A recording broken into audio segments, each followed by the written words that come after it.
My parents returned my wedding invitation marked in red ink. We do not support this. 4 months later, they hired a lawyer to sue me for visitation rights to my newborn daughter. This isn't just a story about a wedding, it's about 20 years of manipulation that finally exploded into a legal war. It all began on a random Tuesday when my fiancé, Silas, proposed. We were in the kitchen making coffee, and it was raining outside. There was no grand speech or diamond ring. He just wrapped his arms around me and whispered, "I want my life to look exactly like this every single morning." I said yes before he could even finish. We wanted a simple life, free from the performative drama my family lived for. We planned a courthouse wedding. Just us, Silas's best friend Leo as a witness, and a peaceful lunch at the bistro where we had our first date. When I told my mother, she went stone cold. She asked, "So you're not even going to give your father the chance to walk you down the aisle?" I explained there was no aisle.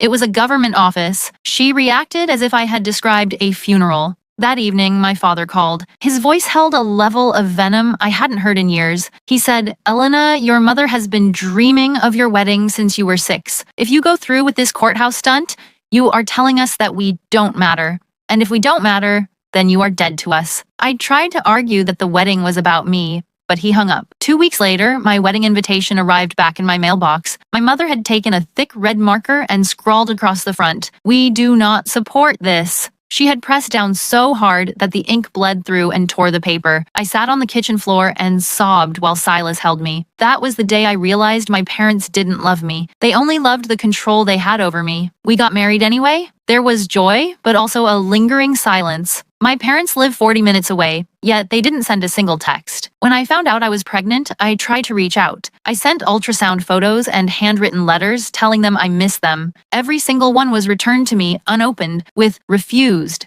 stamped on the envelope. They threw my olive branch into the trash every time. Then my daughter was born. I kept her off social media. I didn't want her to be a pawn in their games. However, my sister Clara eventually showed my mother a photo. I thought maybe their hearts would melt. Instead, I received a certified legal notice.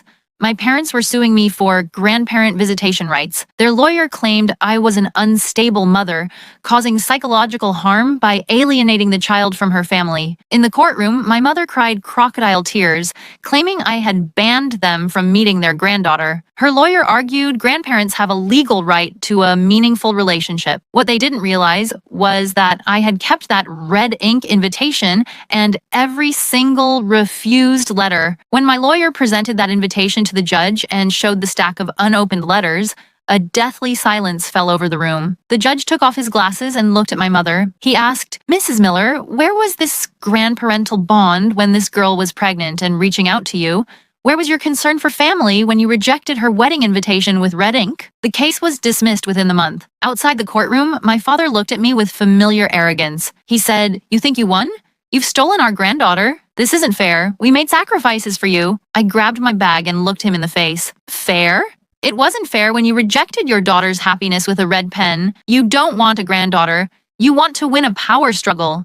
From now on, our relationship is governed by my silence. I block them on everything. My daughter is 5 months old now. When she smiles, she lights up the house. She has Silas's mother, Martha, who showers her with love. Martha never asked about an aisle. She only asked, "Are you happy?" Clara asked me recently if I felt guilty that my daughter wouldn't know them. I told her, "No, guilt is for people who did something wrong. I didn't return their invitation. They returned mine. I just finally learned never to give them the chance to ruin my home again." We still live 40 minutes apart, but they live on another planet. My family is the one that stands by me, not the one that drags me to court.